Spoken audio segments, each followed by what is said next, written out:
Facebook now, and then we'll get going. How about you?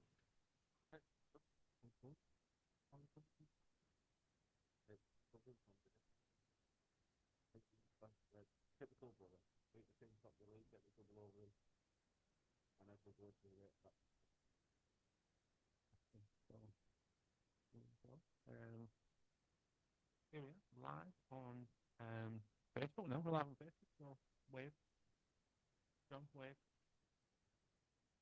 There we go. That's him waving. Can you not hear me?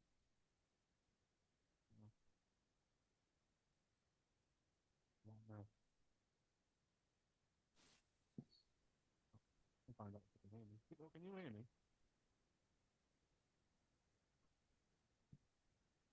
Can you hear me? I can hear you just, but not properly. No, it's not properly. No. That's getting better. I'm just going to have to talk louder. Yeah, that's better, yeah. It's like a Phoenix Night singer. Can you hear me now? Yeah, John, can hear you cuts, no problem. Right, so I have to step away from the mic a little bit. But that's fine. I've got no problem doing that. Right. Can John hear me? Can you hear me now, John? Yeah, I can hear you now. But Slaven doesn't have this problem. Yes, here we are, live on Facebook. All our other platforms, everybody knows where to find us. We're that popular these days. So got me, Steve Jackson. I'm your host for the evening. Mr. Cutler's with me. Evening, Cut. Evening. All right. Yeah, I'm just trying to get rid of that bit. It's all right for you. Yeah. So we'll be being Jacko getting hide out in a minute. I can't wait to get lynched. Can't wait for that. Mr. Steve Dixon's with us. Evening, Dicko. Evening, lads. Okay. Aye, sound. And Good. back from his mid-season trip abroad. I hope we've got some summer bookings. Mr. John Donovan's with us. Evening, John Don. Now then, how are you doing? We're good. Nice tan.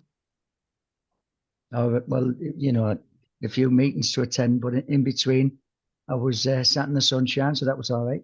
There you go. Happy days. So there you go. That's what a celebrity does, people, if you didn't know.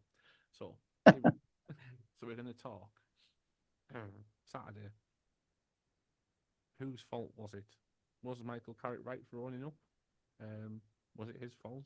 Was the players to blame as much as the manager? Jacko, you've gone quiet, mate. Gone quiet? Have I? I have no idea. Can you hear me? Yeah, I can hear you really well. Am I quiet as well, or am I all right? You're okay, Cuts. It's just Jacko's a little bit quiet. Quiet? I tell you what, this is as professional as Saturday, this. I'm never quiet. That's the most annoying bit. We'll have a good second half on here, though, John. Won't be annoying for the listeners. They'll be loving your silence, Jacko. I know. They will be loving it, won't they? I'm going to keep going. If it gets better, just start waving at me and saying yes. All Facebook's going to laugh at you for waving, but it's all good. But yeah, so we're going to chat Saturday. We're going to chat. Yeah, that disembarkle, and then we'll preview Saturday's game. Third bottom Stoke. We're visiting. What did you call it there, by the way? Oh, what? I was just going to pull him up on that. A disembarkle. That's a new word on me. Disembarkle. There you go. Teaching you every day. That's what I'm. I think you meant debacle. Did you mean debacle? I probably did, to be fair. I think disembarkle's a level above. Yeah, probably. Yeah, we'll have to. Yeah. What a disembarkle! This show's been up to now, to be honest. Great start, this, isn't it? Absolutely superb start.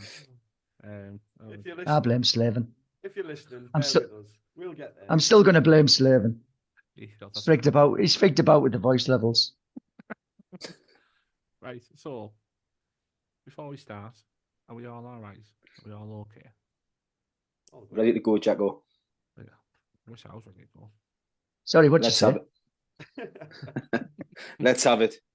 Let's have it. You said. Can I put a suggestion in, by the way? Can we just not talk about Saturday's match? Just maybe, I don't know, do your favourite recipe or tell a couple of jokes, because I don't really want to talk about Saturday. I can tell you the first joke if you want. I'll go through the starting 11. I thought that was a bit of a mess. But that's where I'll start. I'll start with the starting 11. But you're always a big advocate. There's a new word for you as well, if you didn't know that one. Of if you've earned it, you keep it. Yeah. Why did we go back to a back? I'm not too sure, to be honest with you. As you lads know, I haven't been the biggest fan of Engel up to now, but he was part of that team that won 2-1 at tabletop with an high-flying Leicester.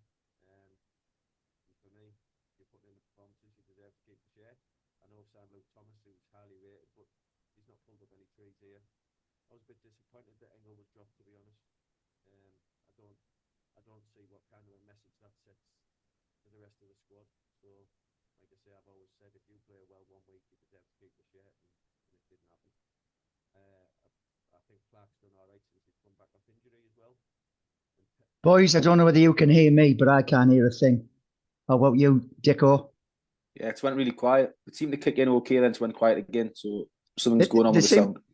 Yeah, something's going on. Your levels are up and down, and John, you faded away to nothing there. I'm sorry about it, but it's pointless you talking if we can't hear you. Listen, talking more, so but I just don't tell him. They can't even say that either, which is a bit of a shame. But if you can't hear us very well, if Dicko and John, you take it away and talk about the game on Saturday. Should we go off it? Should we talk about it, John, and let them try and sort the sound out? Well, yeah, but I mean, and how about starting again, sort the sound out, and then start again? I mean, yeah, it's pretty poor, this, to be honest. I know it's not your fault in the studio, lads, but yeah, your volume to us, and no doubt to anybody listening on Facebook, sometimes you're audible, sometimes we just can't hear. yeah, something I've got to sort out, isn't it? Hang on. I'm trying to adjust all of the sound levels while I'm talking. That's It seemed to click in before, then it went back off again. Did that click in? That's better. Yeah, perfect. Oh, I don't know what I did. Right, there you go. I feel like a genius. Right, okay. Do you want to start again, Jacko? Yeah, should we? Yeah. Well, yeah, like I've said, as you lads know, I've never been the biggest fan of Engel, but we're talking about the team sheet. He was part of the team that won at Leicester, high flying. And for me, I was a bit disappointed that he was left out. I know we've signed Thomas from Leicester and on loan, and whether it's in his contract that he should be playing a certain amount of games, but yeah, I was a bit disappointed Engel was left out. I think Clark's done all right since he's been back. The change of formation and shape is obviously, hindsight's a wonderful thing. We can all talk about it now, but as you lads know, I say it every week, I'm a big advocate of if you're played well in the week before, you should be playing the next week. I don't know what type of message that sends out to players who were maybe class themselves as bench players or whatever, because at that rate, you're never going to get a sniff. I also would have brought Senny Dieng back in. I think Glover's done all right as a whole, but I think he's been shaky the last couple of weeks. And yeah, I'd have had Dieng back in the team as well. Yeah. Dicko, I'll hand over to you. What did you think of the team? Well, Dally, who was on last week, Dally sort of said he would have kept the same formation that's been working away from home against Leicester. And I sort of argued the point that at home, I understand why Carrick likes to go to his tried and tested formation of 4-2-3-1. Because we're playing against poor opposition at home, and we should be taking the game to them, not sitting back. But in hindsight, I think Dali's is probably got it spot on. I just think Middlesbrough haven't got the personnel to play the Michael Carrick way at the moment. We haven't got players to bring the ball out from the back that are good enough. We're bereft of pace in the side at the moment, whether that's because Isaiah Jones isn't in the team and Latty Alat's not up to fitness. In the centre of the park, I just don't think that Dan Barlaser and Lewis O'Brien are up to the job as a two. I think both are suited better with a three, where it gives them a little bit more protection. I think they're really exposed as a two, Lewis O'Brien and Dan Barlaser, for different reasons. Don Barlaser hasn't got the pace. He gets caught too deep. He keeps giving the ball away. Lewis O'Brien is a player is better on the front foot. He hasn't really got the physicality to be a central midfield player in a 2. And I think both are suited to a 3. So I think with hindsight, we should really have more or less lined up as we did against Leicester to give both of those players a bit more protection and extra body in there. And also the extra body at the back, because we toiled all day at the back. We were poor. We kept getting myself in trouble playing out from the back. It's a topic of debate in football at the moment, playing out from the back. My take is, if you're good enough to do it, brilliant. But if you're not good enough to do it, you're going to have to adapt your game. And against Leicester, we adapt our game. We goalkeeper against Leicester, Glover, he mixed it up from the back. He played some long balls into the channels, into the midfield, because we were wary of Leicester's threats. But on Saturday, we went back to our old habits. Just, needlessly playing myself into trouble at the back. As I say, Barlas and O'Brien had no protection. Doesn't suit them in the middle of the park. And we had absolutely nothing up front. Michael Carrick, we're obviously going to talk about it. He made a lot of mistakes on Saturday. John Cutler alluded to it before. I don't think Engel done enough to get dropped for the game, even if it was just tactically wise. To start the game with no centre forward and try to get away with playing McGree and Azaz switching around up front was a disaster. And after the game, Michael Carrick sort of admitted it was on him and he made mistakes. Now, yes, he's protecting his players, but I generally think he knew he had made some big calls and got them wrong. Glover in goal is proven to be a really good number 2. I think he's done well, but he is a number 2 and a good number 2 at the moment. And I think probably Dieng should have come back in for the Leicester game and continue to be in goal on Saturday. So he's made some big calls. He's held his hands up. He's admitted his mistakes. He's a young manager.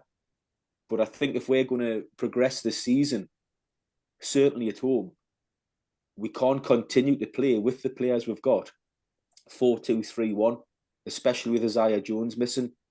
I mean, Einstein's theory of insanity is doing the same thing over and over again and expecting different results. Well, at the minute, Michael Carrick's that person. He's insane, because we keep playing these average teams at home, playing the same way and getting done, whether it be Bristol City, whether it be Rotherham, whether it be Plymouth. He needs to change it up. But I'll let you guys come in, because we've got lots to get through on why we were so poor on Saturday. I think it's nail on the head. Yeah. I don't know what else I can add to that. I really don't. What about you, John? What Yeah. were your thoughts on Saturday?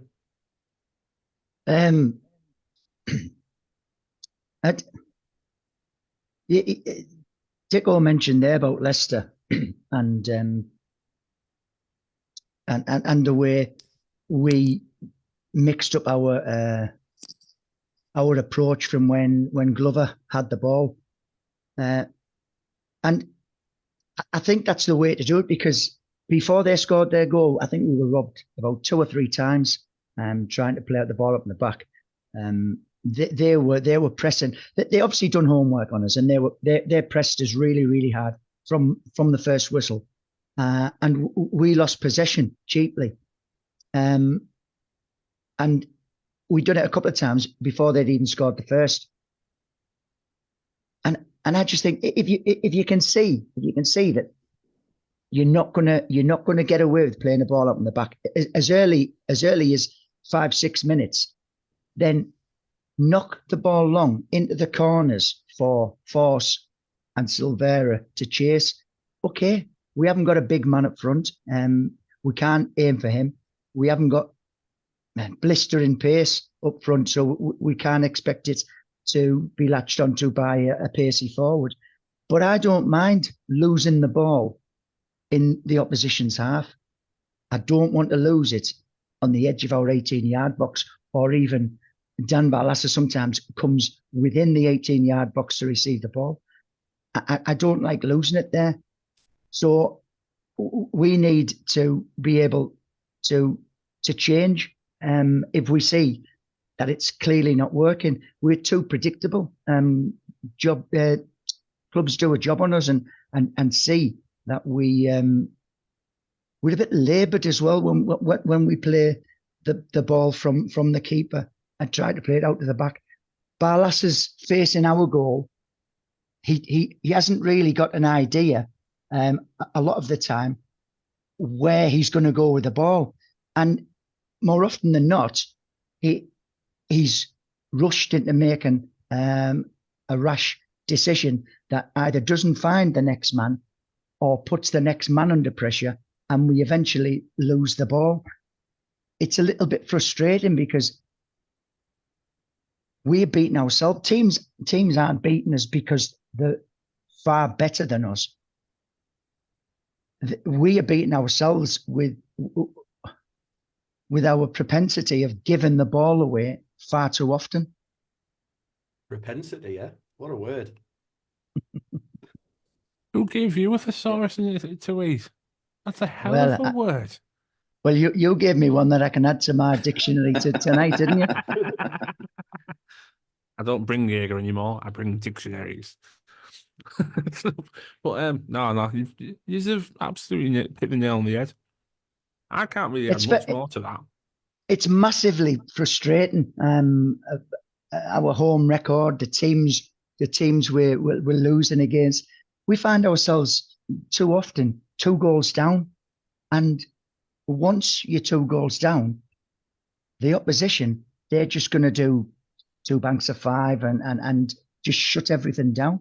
You know, it's very, very difficult coming back from that position. I mean, the home record this year is absolutely abysmal. And I know it's our football club, but do we think that these players are better than they actually are?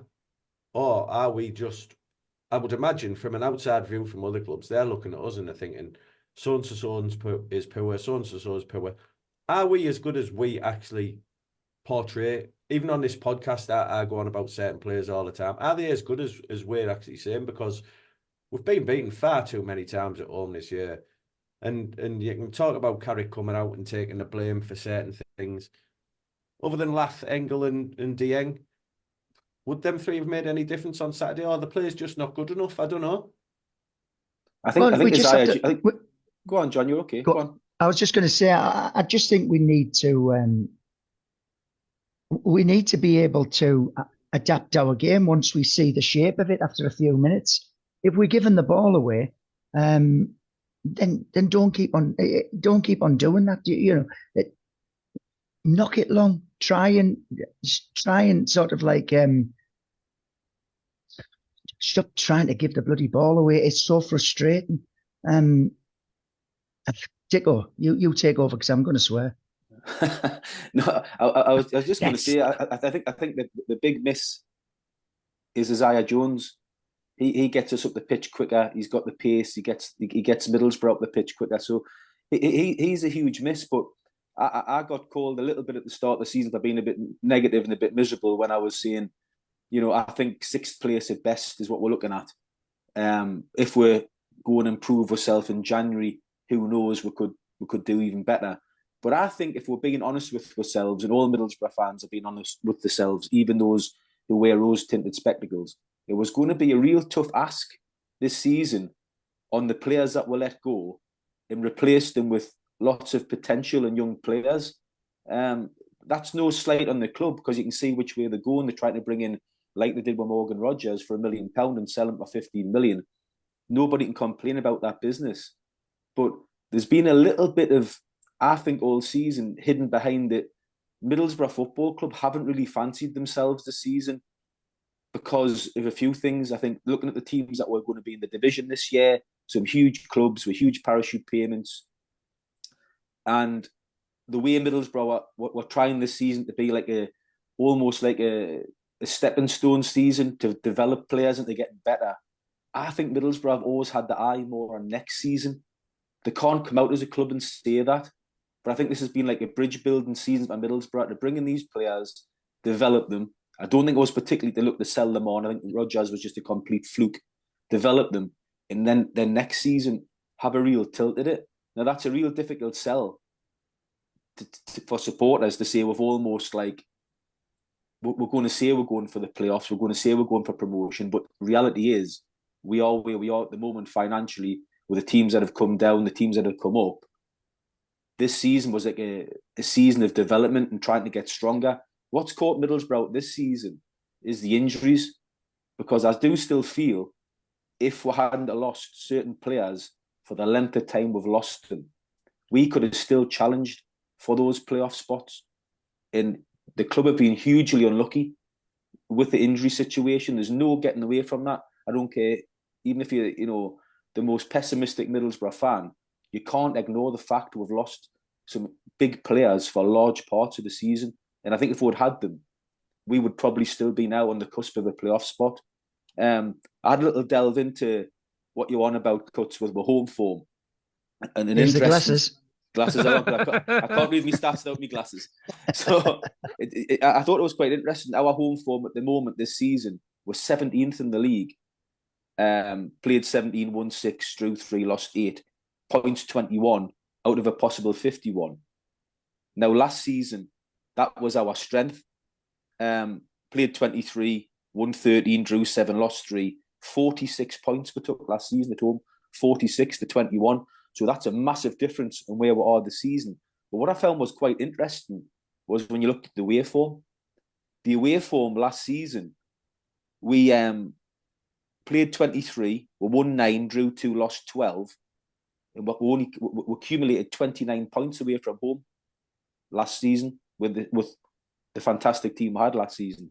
This season, out of 16 games, we've already accumulated 23 points. We're 7th best in the league. So we're on track probably this season to get more points away from home than last season. So it's glaring where the problem lies. It's at home, goals at home, tactically at home. And like I said, I think injuries have impacted our season massively at home. So it's one of those where, as a Middlesbrough supporter, you're just going to have to take it on the chin a little bit this season and hope next season the club,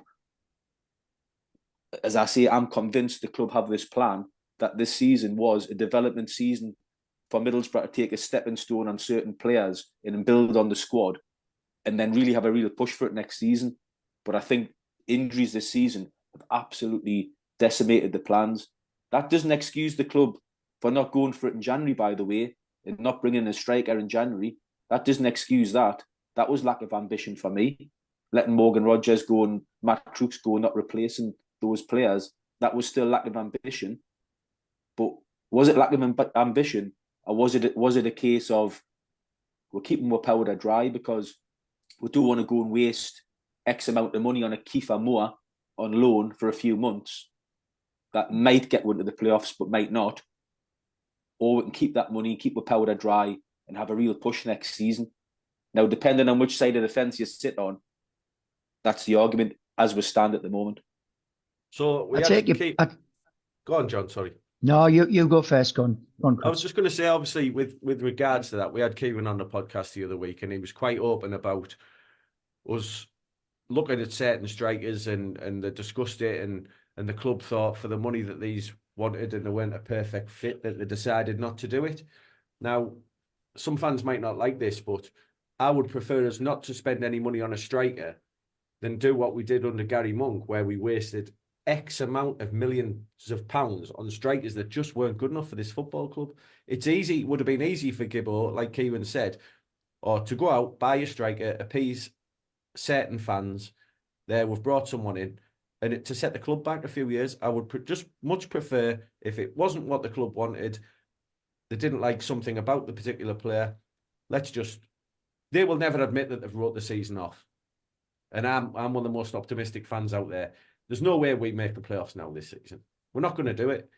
So let's keep the money in the bank, and hopefully we will have a go in the summer. Like I say, I don't want us to see us blowing millions and millions of pounds on players that just aren't good enough. Assombalonga, Fletcher, that was absolutely ridiculous, the money we spent on some of them players, and it set us back to where we are now. So I don't mind. I don't want to go and watch rubbish football. Saturday was rubbish. We can't polish your turd. It's the way it's the way it is. But I'd much prefer it if it means we're going to be stronger in the summer and for next season to give it a real go. So I totally get where the club are coming from. The thing is, I mean, you look at the players, and you see what they're capable of in some games, beating Leicester, beating Chelsea, pushing Villa. So you know that the ability is there to do it in certain games, but it's the other games, you know, like you say, Rotherham, 1 point off Rotherham, Bristol City, got nothing off them. Saturday, you know, Plymouth again. We took 1 point there. It's frustrating. Consistency is what gets you to the higher end of the table, and we have just not got that at all. We're capable. We have the players who can do it, but not on a consistent level. It's frustrating, and I bet it's frustrating for Michael Carrick as well. But you know, as a paying customer at home, I say customer, but obviously we're fans, but we're customers of the club. You want your home form to be better than your away. You expect your home form to be better than your away form, but it hasn't been the case, and it's disappointing. But it's not been working for a while, John. And the frustrating thing with a lot of the supporters is looking at Michael Carrick and, you know, looking at his tactics and thinking, why aren't you changing it at home? It hasn't worked now for weeks. What are you watching that we're not watching? Because we've seen some decent performances of late with the back five, even at home against Aston Villa with the five at the back, Chelsea with the five at the back, obviously Leicester away with the five. If we haven't got the personnel at the moment to play the way he wants to do in the pretty football at home like last season, he's going to have to bite the bullet, because at the moment, the most important thing for the club is to get fans back on side after some poor PR, after putting the prices up for the season tickets, and make Middlesbrough a commodity that people want to go and watch again. And the way you start doing that is winning at home. And if that means that we'll win at home from now to the end of the season and we'll win a little bit more ugly than usual and take a couple of 1-0s, so be it. Let's get some points on the board, get some points at home. And if you've got to change your tactics till the end of the season, that's the right thing to do.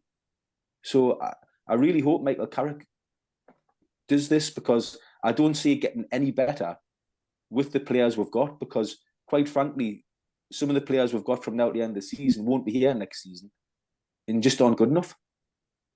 Diego, you have to be careful what you say. You don't want it taken out of context. You don't want it clipped. Don't you be editing the game next week, John? Just be very careful. No, but you were on about the back five there. To be fair, I see it as a back three with the extra two in midfield. But I know exactly what you're getting at.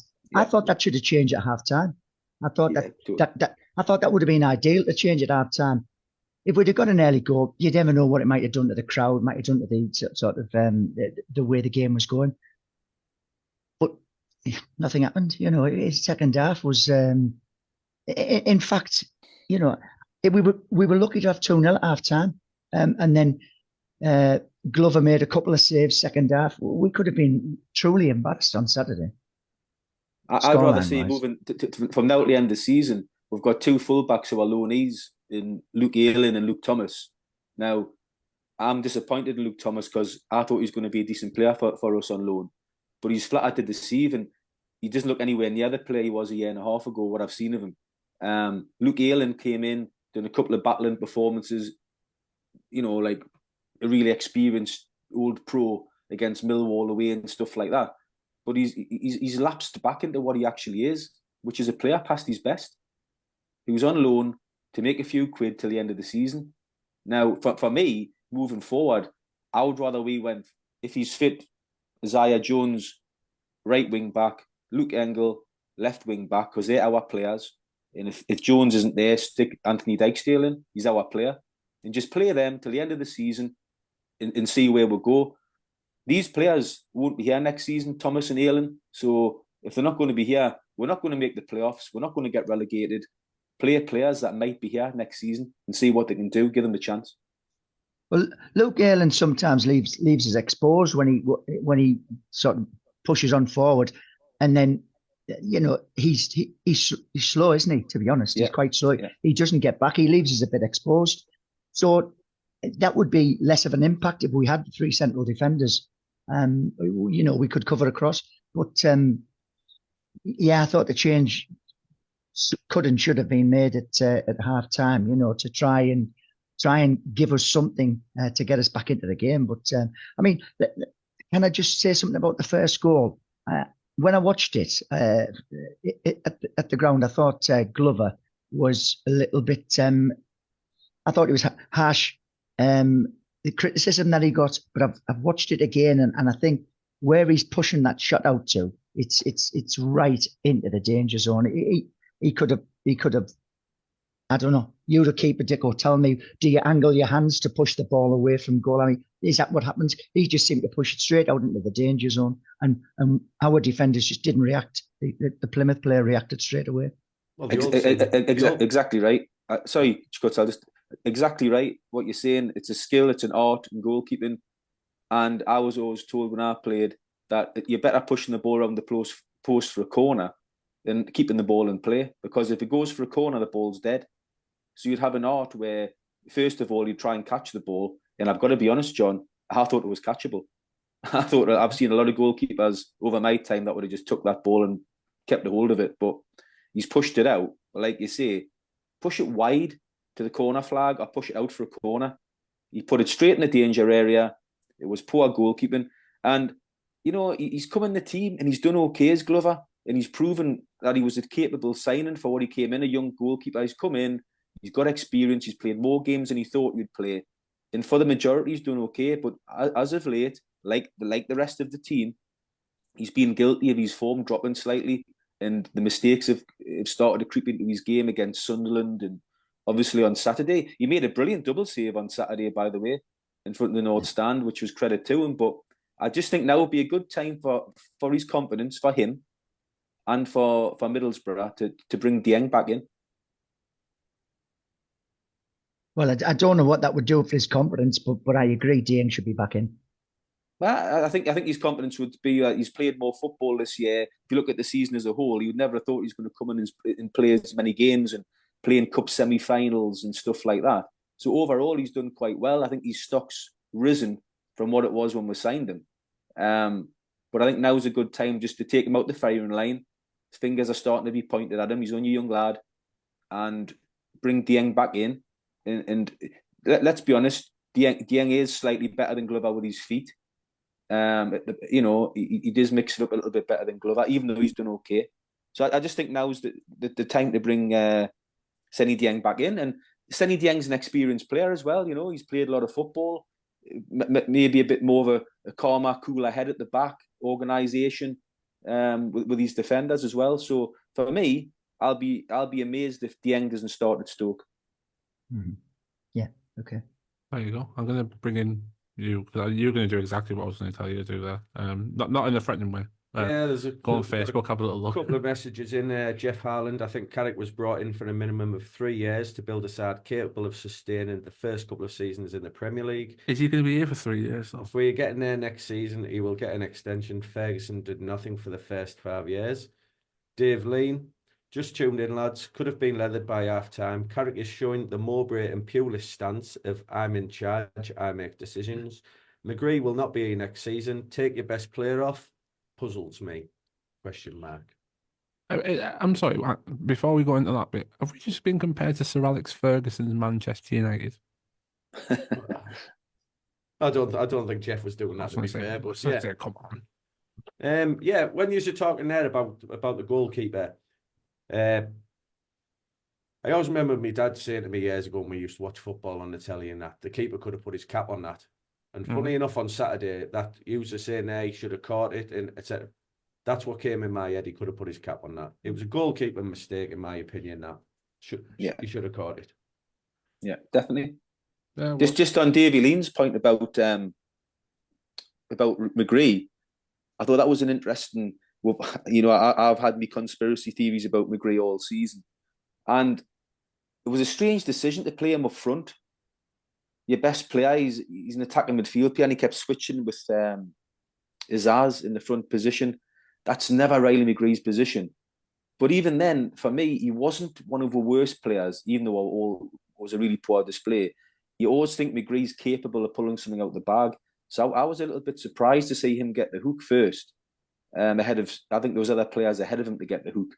And when he come off, did you notice that he more or less just stormed past Carrick and down the tunnel? There was no real handshakes or nothing like that. So I still think there's more to meet the eye with what's going on with Riley McGree. I hope not, because I keep saying he's probably the best player. But he didn't look very happy to be taken off on Saturday. I'm gonna chip in about Ryan McGree, if I may. You may. Thank you. Why? I'm just being polite. Right. A lot of criticism came the way of Finn Izaz on Saturday. A lot. Or as we call him, wrongfully, Zinedine Izaz. Right. He got a lot of criticism on Saturday. Why is Riley McGree immune to that? I don't think any player in that team on Saturday is immune to any criticism, because we can sit here and we can have a go at Carrick for tactics or whatever, but players have to show professional pride. Not one of them players out of that 11, including the subs that came on, maybe, will have been above a 5, and that's being kind. They were nowhere near what we know that they're capable of. So is that down to the manager? I know he takes all the blame because ultimately that's his job. Yeah. But the players have got to show a bit of professional pride. I've said a million times on here, I can take defeat as long as the players look like they're putting it in. I didn't see that on Saturday. No, I didn't. And did you not see Van den Berg at the end? He was absolutely distraught. He stood just in the middle of the pitch, and he was just shaking his head, and he was like throwing his arms up. Must have been having a good conversation with himself. He was absolutely upset by that performance and by the result.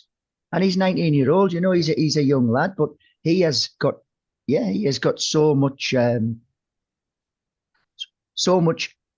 professionalism to be hurt by a performance like that and a defeat like that. Probably angry with himself as well, you know, because he knows he didn't cover himself in glory at the game. But that's how I want players to be. I want them to feel it like us fans. I do. I want the players to feel how we do after a performance like that.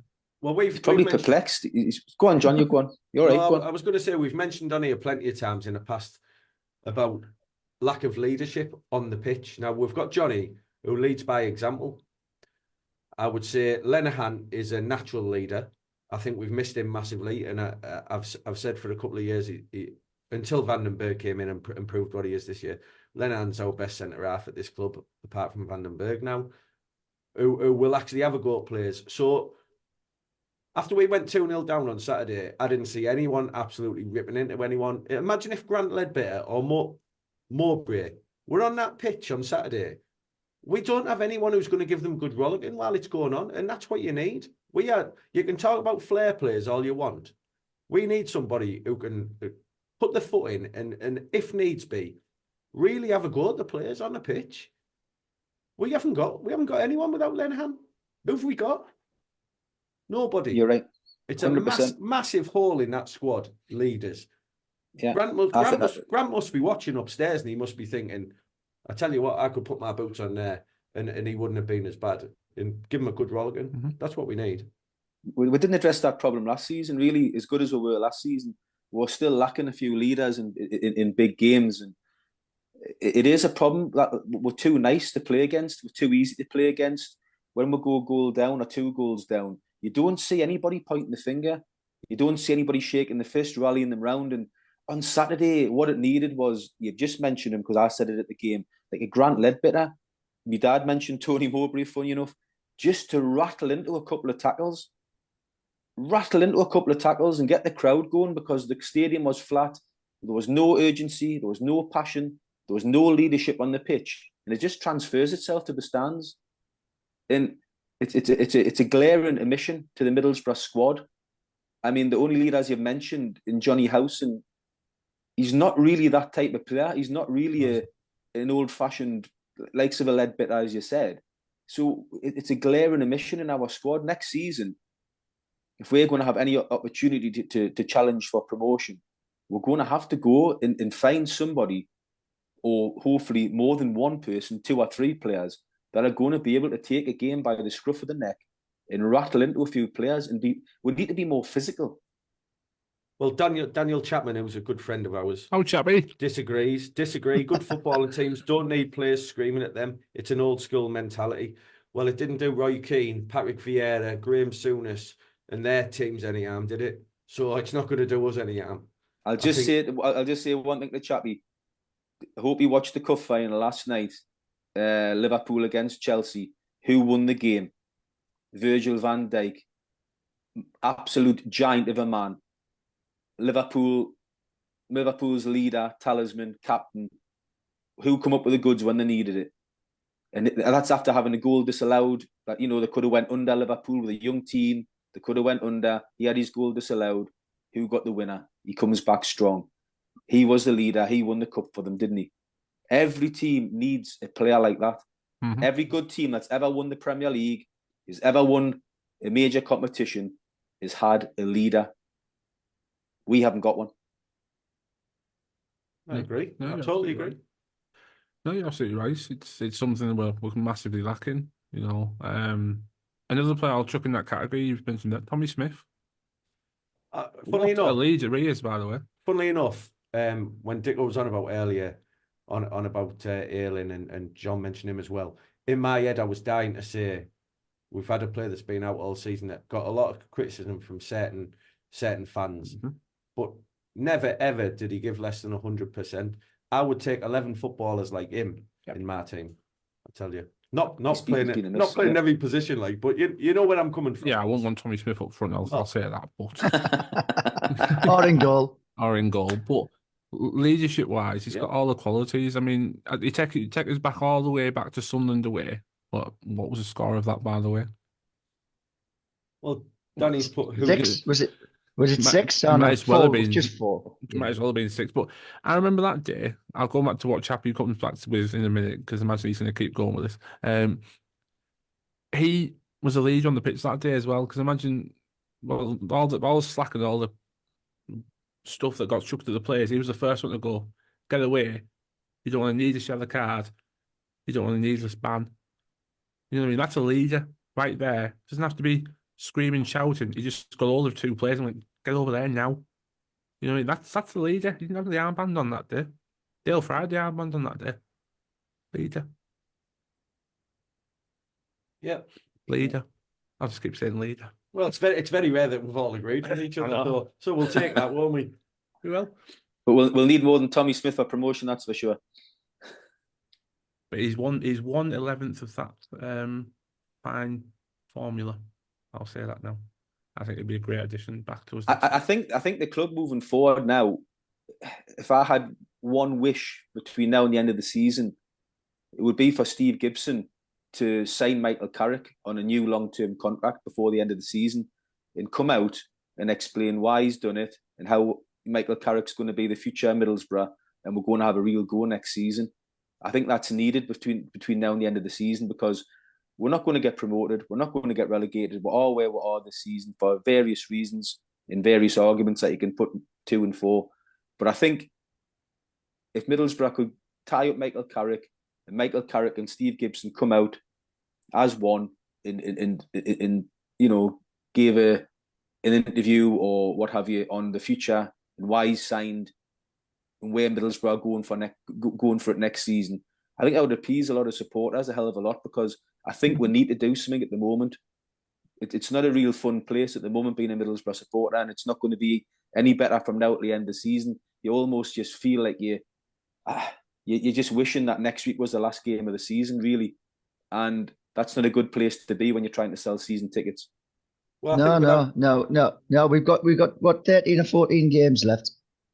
You know, I'm not going to mention playoffs because it's beyond us. Not mathematically, but I think it's beyond us. But you've got to go into next season with the crowd with you, and if we limp towards the end of the season, it's not going to be good. So I don't want the season to end in one game. I want us to utilise as much as we can the remaining games and get a bit of positivity, momentum on the pitch, in the stands, and let's see what next season brings. Yeah, yeah. Would you Right. two lads like to see Michael Carrick tied down to a long-term contract? Or I would Yes. love it. I would. 100%. Yep. Oh, you Well, I talking think to I- are you talking to them too? Oh, No, my, and my you- bad. all of you, all of you. Oh. Yeah. No, he said two, and then Sorry. I can only see two on the screen. Well, I do make up two, so it's fine. But anyway, but I don't think he'll be here next season. Really? Really, For what reason? I'd love him to be here. I think he's fantastic. I think he's brilliant. I just think one of the Premier League clubs West Ham. is going to come. It's going to come and get him. Well, let's As much as I hope not. hate to say it, as much as I hate to see it, I just Do you don't honestly think he's done enough to get a Premier League job? Because I tell you what, this season, the way we've played in the results and the way we've played, if he had been at Sunderland, he would have been sacked. I think he's lucky to still have his job, to be honest with you, from where we were last season to where we are this season. I think this season's been really, really poor. I And get that. I'm not saying it's Michael Carrick's fault, but he has to take a proportion of the responsibility for it. But I would like to see Michael Carrick stay, because I do think he's a good manager. And I think he'll have learned a hell of a lot from this season as a young manager under a little bit more pressure, results not going the way, having to change formation and all the rest of it, having a cup run to a semi-final. I think he'll be a better manager next season for this season's the way it went with injuries and suspensions. And I would love Michael Carrick to stay for one more year. And I've just got a feeling Gibbo might back him next season, and we could be in for a hugely more successful season next season than this season. But if we lose Michael Carrick and we start again next season with a new manager, for me, we've just took 2 steps backwards again. I fully get what you're saying. I absolutely fully get what you're saying. I'm not disagreeing with it at all, one bit.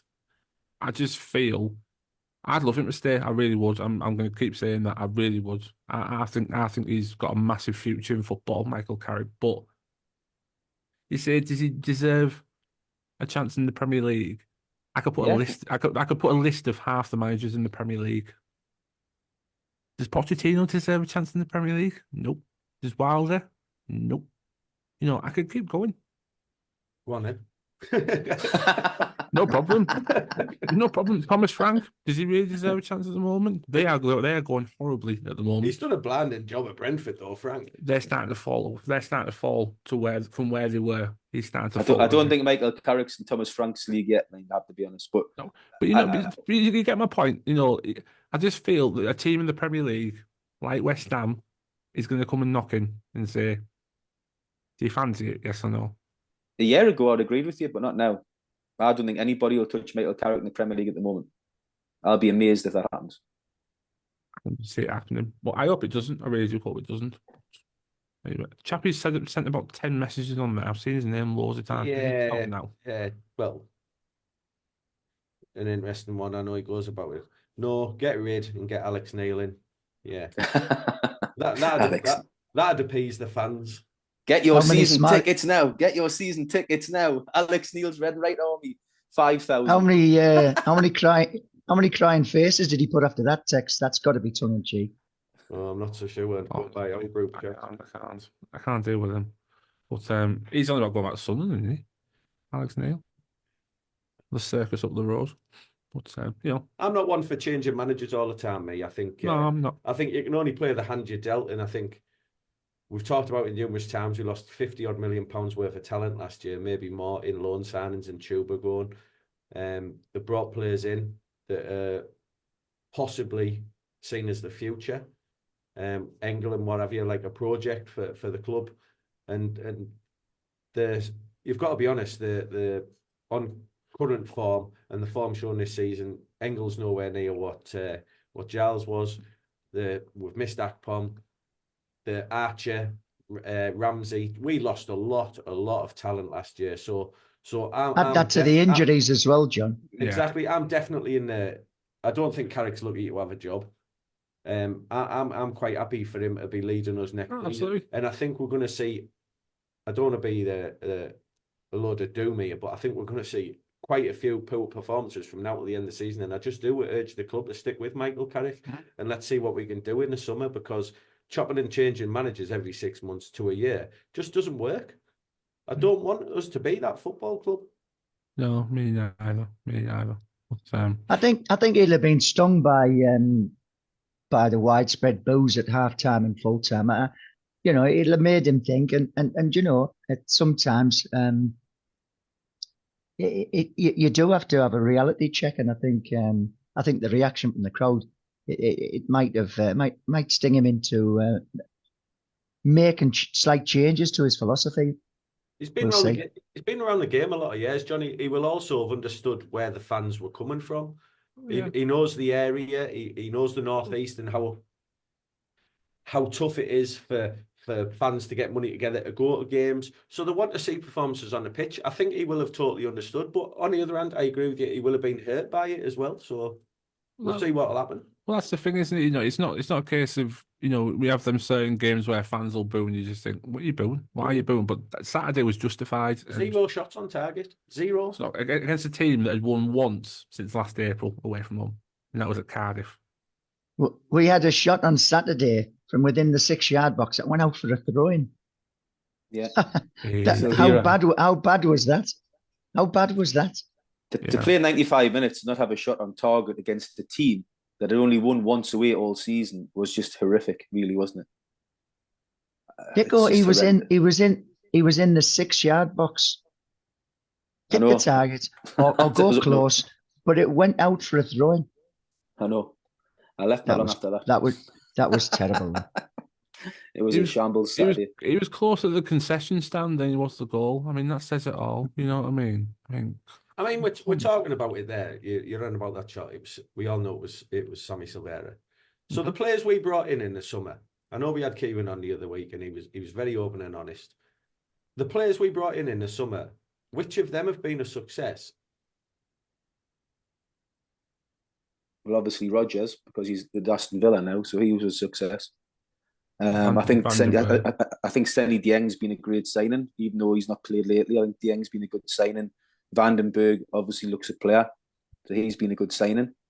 And probably the rest of them have done okay in patches. Silvera's done okay in patches. Glover's done okay in patches, but not consistently. So probably the rest of them, the jury's still out. But you've got to remember, a lot of them are young lads. It's the first season in English football. And like I say, I do think the club had a little bit of a plan for this season to see how they go, develop them. In next season, we're not going to have to rip it up and start again because they're all Middlesbrough players under contract. So I think Engel epitomises what you just said there. I think he needs development. I think he will improve next year. Yeah, possibly will. Yeah, there's room for improvement in most of them, to be honest. Look at Riley McGree, when we signed him, he's got better and better. Hopefully one or two will be the same. They haven't cost a fortune either, so it's no big outlay if they don't go on to be world beaters. But I do think certainly in Vandenberg we've got a player there that could go on to sell for decent money for sure. I suppose that way the season hasn't been a disaster with the injuries we've had, because all the players we're talking about have probably played a lot more football than they ever thought they would. So they're probably way ahead of what they should be for next season. Yeah, they're better. They're definitely better off for it. Yeah. Yeah, absolutely. I don't like this. I don't like. Me and Dick have agreed about a dozen times. This is not on. This is not on. This is not great, is it? But anyway, I'm not going to ask you man of the matches because I don't think anyone deserves it, quite honest. So, I will end on a positive note. No, I know I found one. I'm going to go across to Mr. Donovan. Food Bank was quite successful, wasn't it? Yeah, you're going to ask me figures, aren't you? No, I'm just going to. I mean, if you don't want to say the figures, that's completely up to you. That's your. I do, but I haven't got them in front of me. I'm just trying to frantically search for them now. So that's 1-0 to Dicko because he always comes prepared. Oh, it's just going to more say, talk to us about the turnout, talk to us about the collection. Listen, while John's looking through his for his stats there and what they've got in that. Another shout out to them for going out there and doing that. There's not a lot of money in the area, and every single time that these lads It's their own time. They're going out there, book it or collecting food or whatever it is you can give. Fair play to each and every one of you because it's top quality, and everyone who's donated as well. He looks ready. Yeah, I was winding it all up. I knew it all along. We raised a total of 351.6 kilograms of food and £873.04 in cash, which is fantastic. You know, I mean, they Who do. donated the 4p? Well, I don't know. that was What a question. Who donated the 4p? Oh, yeah. Imagine naming them live. Yeah. It was Arthur Dundas from Salters Gill. He donated the 4p. Well done, Arthur. That's 4p.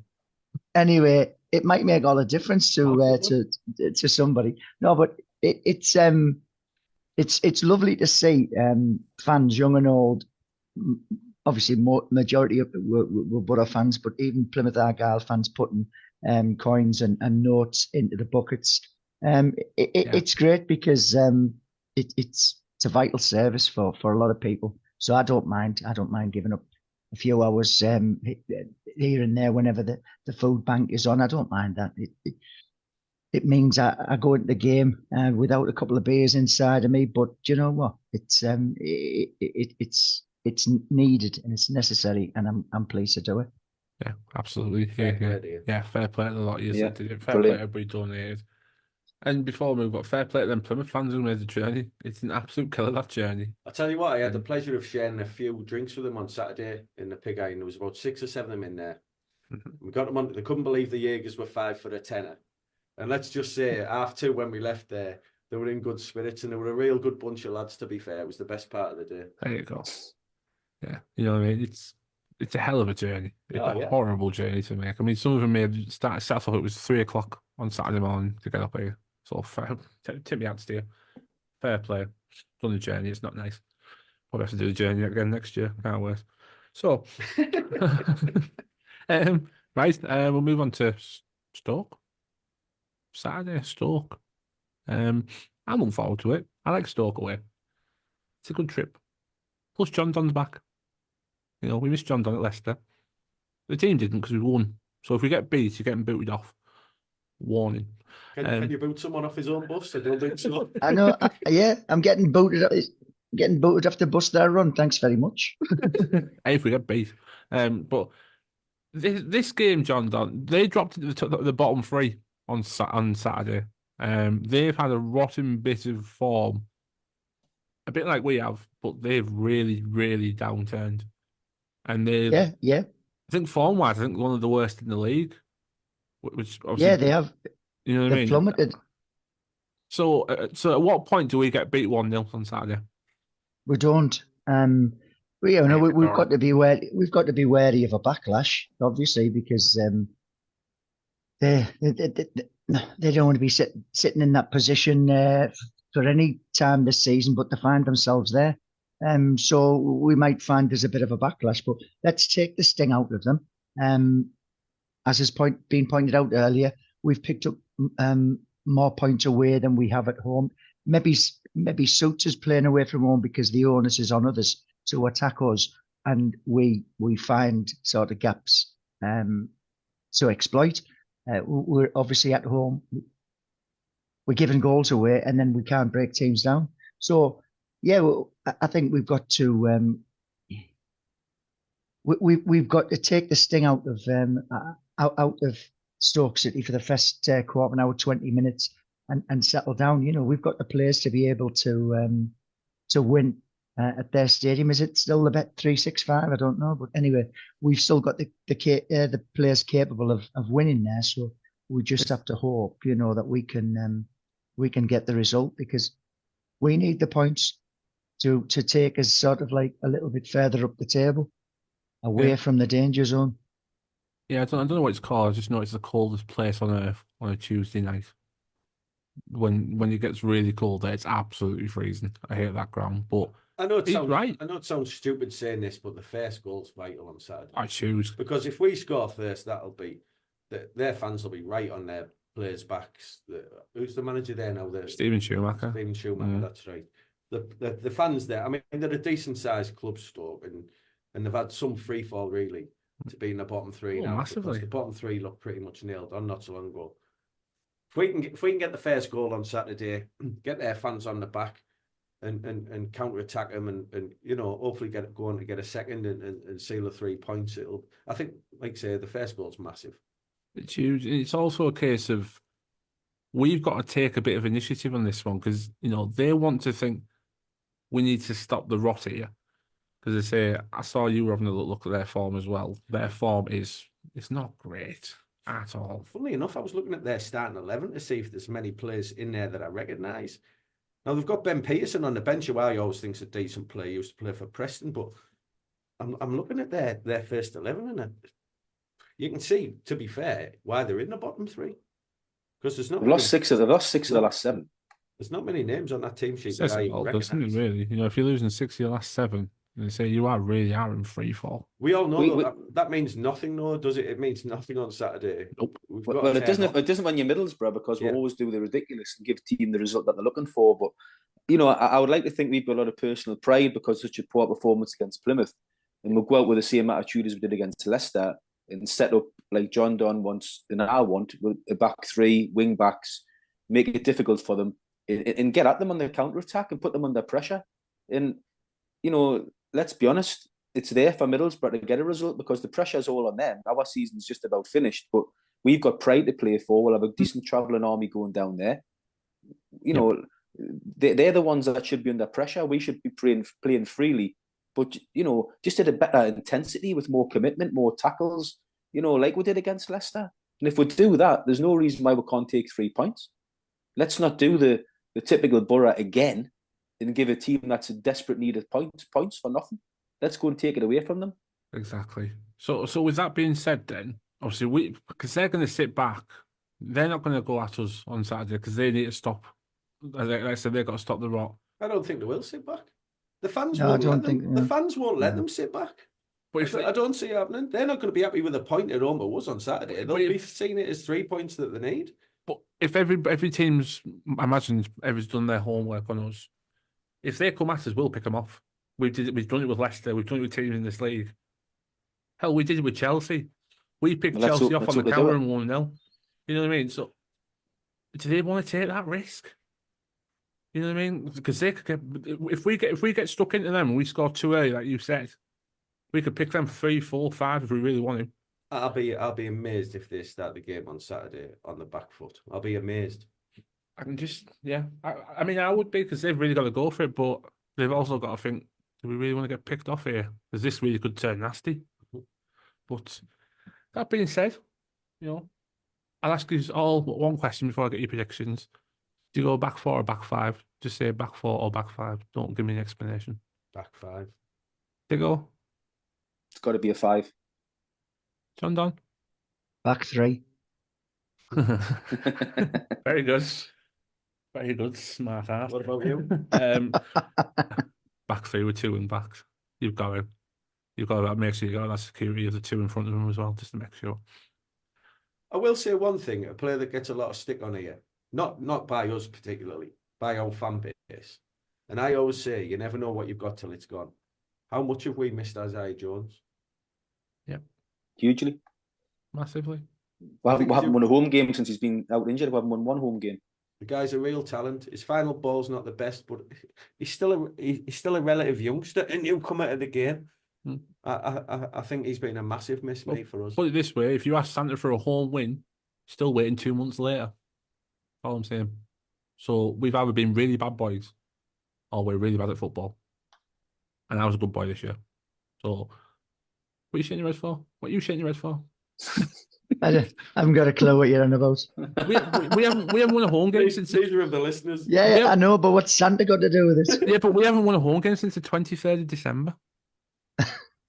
That's my point. Okay, you know what I mean? All right. Yeah. You know what I mean? That's how bad we've been at home. Away from home.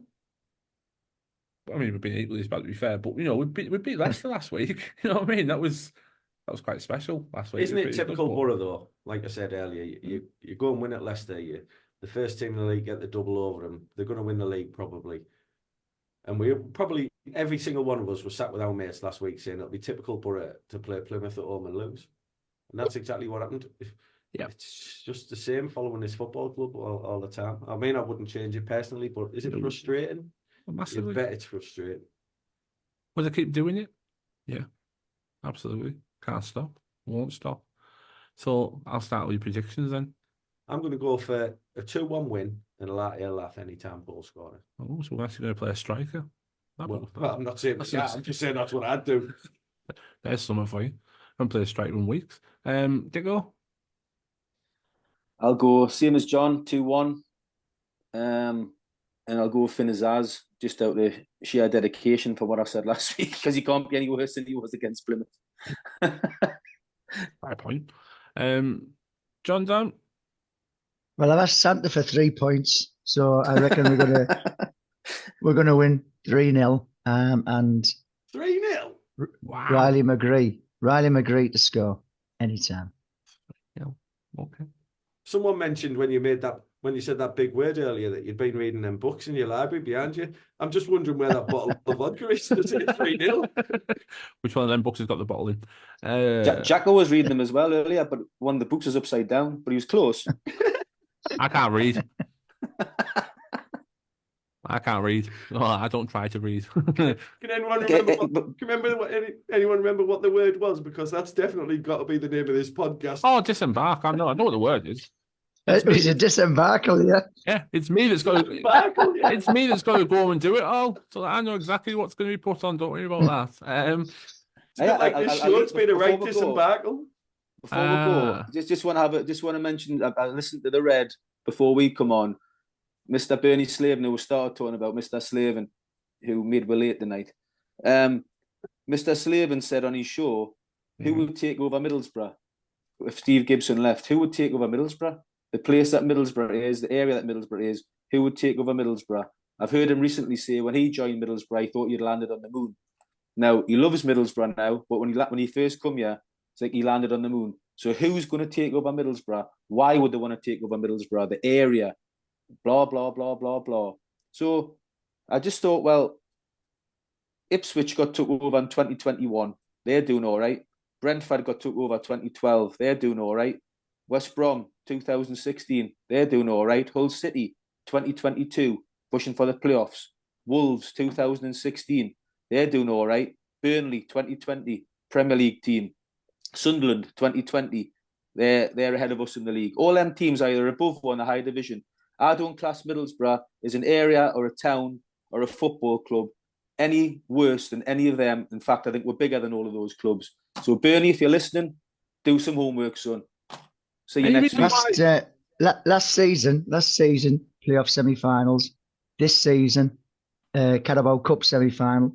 That's not saying it's brilliant, but it's a fair achievement. Better than the other clubs you just mentioned there, apart from the Premier League clubs. No, the point I'm making, John, is he's saying when Steve Gibson ever goes, who the hell would take over Middlesbrough as a place?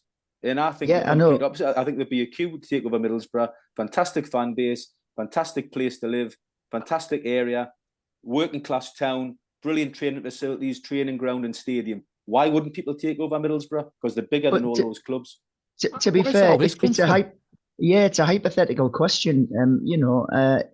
Should Steve Gibson decide to look for a buyer, then we can discuss it then. But it's hypothetical at the moment. I still see Gibbo as having agree ambition for the club. So I don't know why Bernie Slaven's talking about the subject. I 100% agree with it. I don't want Gibbo to change. I think he'll show his ambition next season, hopefully, and he'll be here for many years to come. But nobody's telling me when the time comes for Steve Gibson to move aside that Middlesbrough won't have a buyer, because they will do.